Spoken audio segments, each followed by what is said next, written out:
Welcome, one and all, to The Late Show. I'm your host, Stephen Colbert.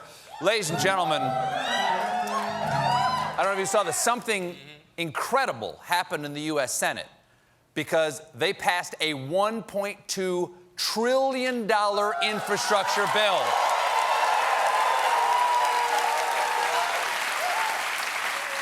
To put that into perspective, if you took $1.2 trillion $1 bills and laid them end to end, they'd make better roads than what we're driving on right now, which is why we need the bill.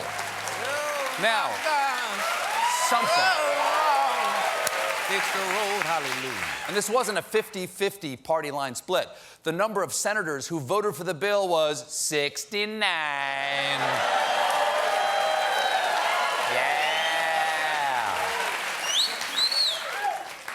Nice.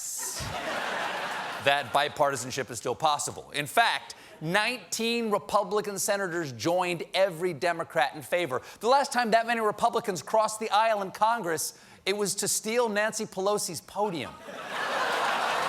Even. That really happened. True. Even Senate Minority Leader Mitch McConnell voted in favor of the legislation. Well, that makes sense. I mean, trolls love bridges. He looks good. He looks really good. Hey, come on, bridge time. GOP senators say the vote proves that the Senate works and that there's no need for Democrats to consider getting rid of the filibuster. Take West Virginia Senator Shelley Moore Capito, seen here wondering where her glasses are.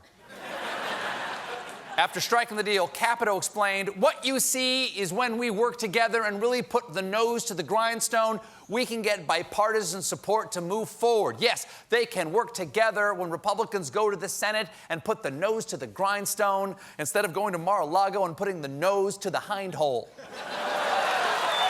Capito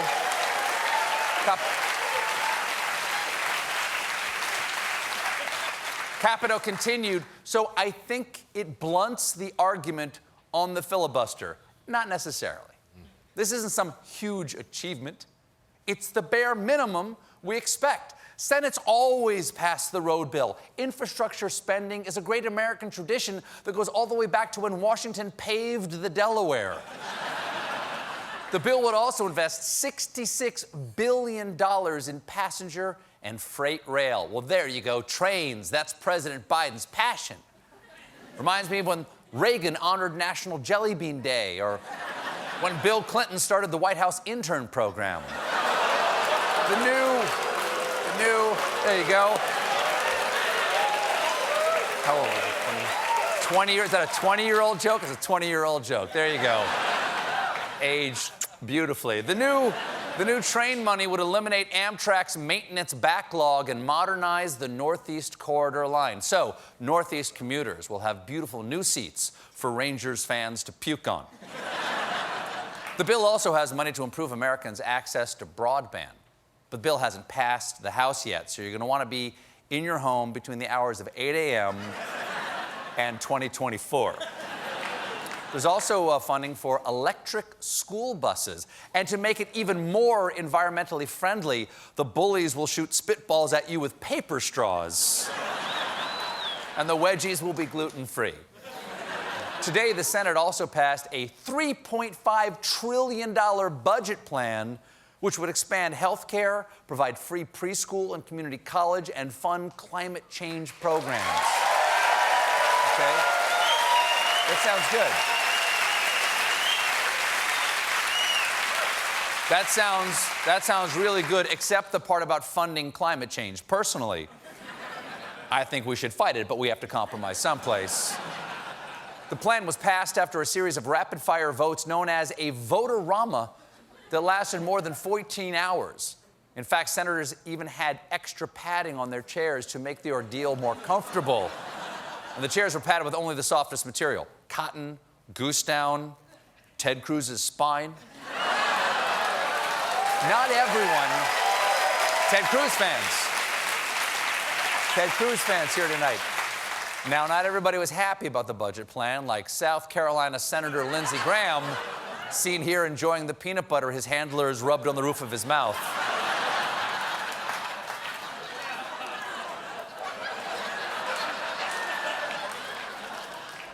Graham was unhappy with the price tag. This is the most inflationary idea I've ever seen. You're spending money like drunken sailors. Yes, just like drunken sailors. We all know every Fleet Week the Navy comes to town and all the sailors maraud across Manhattan funding universal pre-K. We need health care because we're facing a huge COVID surge out there. And that's forcing many artists to cancel concerts, including upcoming shows by Michael Bublé, Counting Crows, and Limp Bizkit. By the way, a limp biscuit is also one of the symptoms of long-haul COVID. Sad. Very sad. But perhaps, oh, really? That's the big one. There you go. Perhaps the most upsetting musical casualty of the Delta variant is that Stevie Nicks has canceled her concerts for 2021, citing her fear of catching COVID. No, what? Now you've done it, America. Thanks to the landslide of cases, Stevie can only perform in our dreams. Please, don't stop getting vaccinated because I'm never going back again to the storage closet. Rhiannon. Totally worth it. Totally worth it. Definitely worth it. Of course, a big reason people are refusing to get their shots is all the fake news about vaccines they can read on the internet. And I'll tell you all about that in my brand new conspiracy-ridden segment, Disinformation Station. The vaccine made my penis magnetic.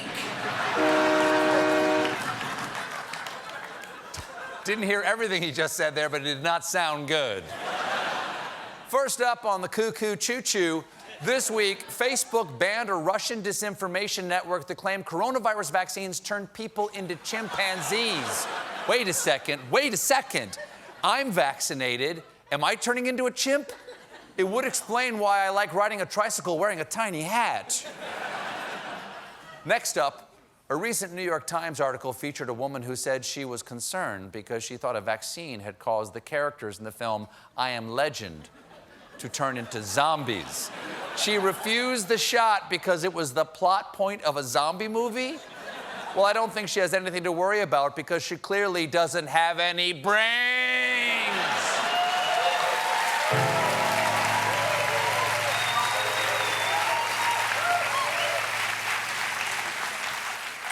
Plus, she's wrong. What happens in I Am Legend is an attempt to engineer the measles virus into a cancer cure goes awry, infecting most of humanity and turning people into zombie vampire hybrids. Vaccines do not factor into the plot. Do you know what that means? I Am Legend has a plot. I had no idea. I thought it was just the story of Will Smith wanting a second vacation home. Vaccine misinformation isn't the only set of falsehoods out there. Folks still believe the big lie that the 2020 election was stolen thanks to conservative news outlets like OAN. But now OAN faces a $1 billion lawsuit that alleges OAN knowingly reported defamatory claims against Dominion voting systems, including one by, quote, expert mathematician named Ed Solomon. Here's Mr. Solomon. You can use the binomial probability formula, and the chance of that event happening is 1/10 to an exponent so large there's not enough stars in the universe. So there's not enough atoms in the universe to explain the number. Wow, binomial probability.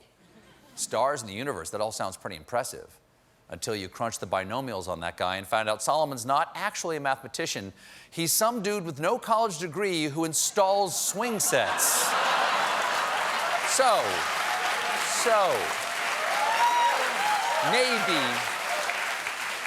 maybe not an expert on election fraud. He hasn't even invented one pillow. But Solomon does have some experience with the law because he's also a convicted drug dealer. I wonder if his swing set clients know that. Honey, the guy's done installing the monkey bars, but he says it's got something to make it fun for grown-ups, too. It's cocaine.